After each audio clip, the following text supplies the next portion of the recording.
Good morning po. In today's gospel, Jesus praises the faith of the Roman centurion, a man of authority who showed humility and concern for his servant.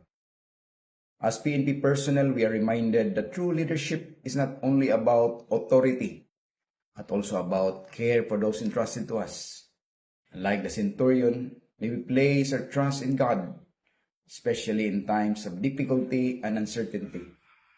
As we serve and protect our communities, let us carry out our duties with faith, humility, compassion, and integrity.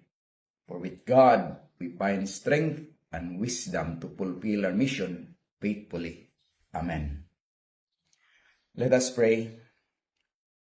Heavenly Father, as we thank you for the gift of this day, for your constant protection, grant us the faith of the centurion, the humility to seek your guidance, and the compassion to serve those entrusted to our care.